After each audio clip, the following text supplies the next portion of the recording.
So the name of the show is Breakthrough Marketing Secrets, and we spend a lot of time talking about how to create better marketing.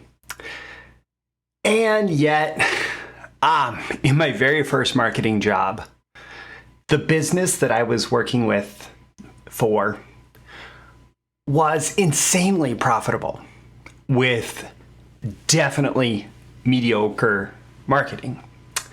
Many of the things that we talk about in direct response and what works and what generates the highest conversions, we were not doing at all. And yet this business was insanely profitable and successful. And so I want to share that story with you today and share some lessons. How to build an insanely profitable business with mediocre marketing. So I call him my first marketing client, but I put client in quotes here because, I've always thought of myself as more independent, and I've always thought about working for somebody else as being a temporary thing.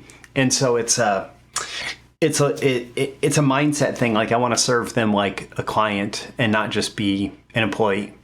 But it was, if you're going to look at it from a legal perspective, it was a marketing job, and it was with an IT training publisher. Now, we published it when I started. It was primarily, or I guess pretty much only, DVDs and physical delivery of the training videos, and they were pre-recorded training videos.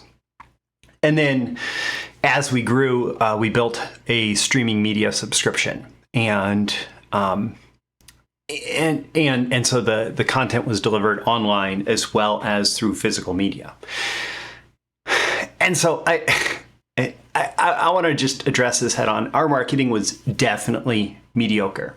So when I showed up, I had almost zero experience in marketing. And certainly not a lot of experience in copywriting. I was very actively learning. I was learning all that I could about copywriting and marketing. And yet I wasn't great. And the business before me, they weren't that interested in copywriting, actually. They were interested in saying what was in their products, right? They said what was in their products. They said what you get with the products. But they were not interested in persuasive, compelling copy. And I was largely constrained in my ability to experiment with marketing by this belief that our business is different. It was an IT training company run by an IT person, and the attitude was, that's not what motivates our customers. Our customers are not going to read that. Our customers are not interested in that. And this was the owner of the business, and there was definitely an anti-direct response mentality. So try to do anything that looks like what we might think of as traditional direct response, and it didn't work. Now, later I realized that direct response, there's a difference between the style and the principles of direct response. And so I was able to do some direct response that kind of flew under the radar. And I was able to, for example, send out direct mail letters to members of our customer base and get them to call in and upgrade. And there was an offer in a letter, right? I was able to run advertising that was direct response. And so even though there was this kind of anti-direct response mentality to the superficial details of direct response, we were able to use many of the principles over and over again. I was able to build direct response like consultative selling funnels before I even knew what the heck that was, where I was getting people to schedule consultative sales calls around their highest ticket products. But still, the marketing was not something you'd look at and say, oh, that's genius marketing. We did have a secret weapon, though. Our secret weapon, and a large part of why this business was insanely profitable. And by the way, it was like 40% profits. When I got there, we were at like 2.5 million. By the time I left a couple of years later, 4.5 years later, I believe we were at about 7.5 million, still at 40% profit. So it was growing very fast, and it was a very, very profitable business. Our secret weapon was that we had this incredible offer stack.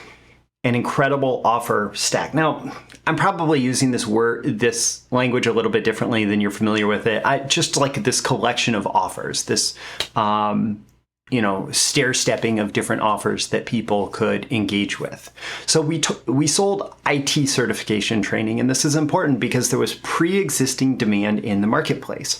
So all these companies were installing Microsoft stuff, and all these companies were installing Cisco stuff, and their IT people needed to be trained on this. And on top of that, Microsoft and Cisco and other providers offered certifications where you could basically prove to an employer that you knew a certain skill set around the technology.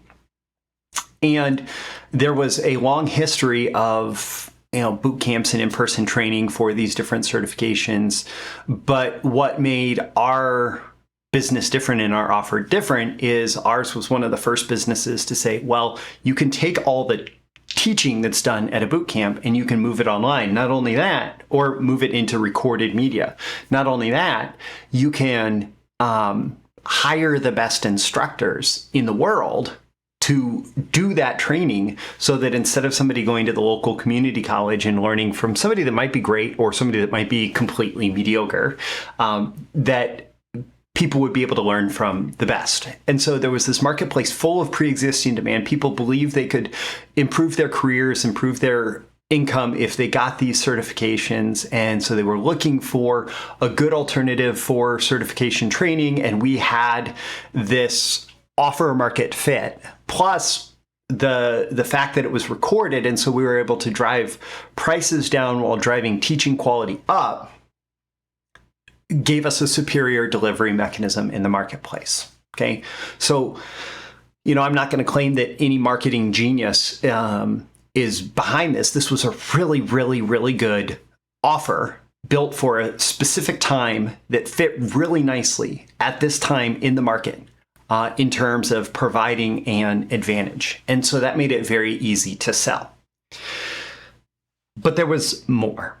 So when the business started, it started off selling a series of, selling individual training videos for individual exams. So you could buy, a CCNA training video that would help you pass the CCNA exam, or the MCSA had like 4 different exams associated with it. The MCSE had like 7 different exams associated with it.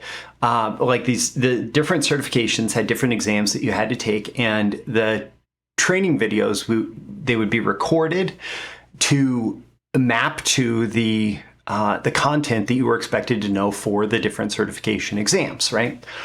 And that made it really easy. So when somebody is saying, "Oh, I want to go past this exam, I need training for that exam," they would come, they would find us, and they would get a fairly affordable training for that exam. And sometimes they would pay for it, sometimes their employer would pay for it.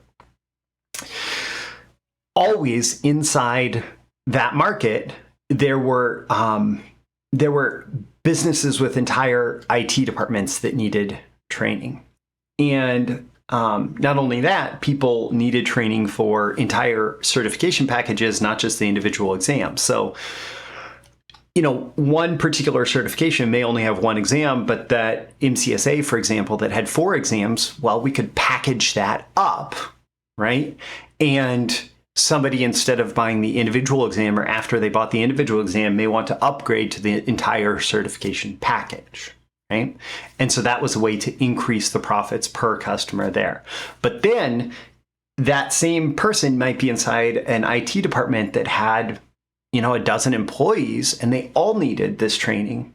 And so we offered very expensive training servers that you would install on your network and give everybody access to the training. And those in particular, when I got there, I think they were maybe $15,000. By the time I left, I think they were $30,000. And so one of those made a big difference in the revenue for the month for a fairly small company. And we would sell multiple of those per month, many months. And then we built the streaming subscription, which offered a very similar thing, except for you just logged into our website to access it. And that was sold by the by the seat. So a business may decide that they want 1 seat. A business may decide they want 5 seats, 10 seats, right? But in all cases, that even just 1 seat to the streaming subscription for 1 year was higher revenue than any of the exam packs or any of the certification packages, right? And so we had these low price acquisition offers, easy things for people to say, I want that thing. Let me just grab that. And then we had these higher price profit maximization offers. And all of it was an incredible fit for what the market wanted, what the market needed at the time. And if you have this in place, mediocre marketing can do the trick. We were not insanely great with our email marketing. We were not insanely great with our funnels. We were not insanely great with our acquisition strategy. We were not insanely great with our paid traffic. We had a great reputation for the quality of the content, the quality of the products, right? And so all of this made it actually remarkably easy to build an insanely profitable business. So instead of it being marketing first, it was product first. And marketing, the job that we were taught to do, or the job that we had to do, was primarily to shine the spotlight on the products, shine the spotlight on new releases, new things added to the catalog, give people opportunities to upgrade. For example, building out those systems for the consultative selling appointment. So when somebody shows up and they say, oh, I'm interested in one particular segment of training for my staff, we say, well, we have this entire training solution for your staff. Does that make sense? And so there would be this upgrade path that worked out really nicely, right? So some lessons learned from this. Start with a powerful offer. You want to build an insanely profitable business, even if you're a mediocre marketer, start with a powerful offer built to satisfy market demand. And then structure your offers for acquisition plus profit maximization, right? So you have some low price entry offers that are a great way to get new customers into your universe, right? And then have a way for your best customers, or those customers who are ready, willing, and able to spend more for more similar value, more related value, have a way for them to spend more so you can maximize profits. Okay? So you want to build an insanely profitable business with mediocre marketing. Start with a powerful offer that's built for market demand, and structure your offers for acquisition plus profit maximization. It's almost like there's 2 different parts of the marketing department there.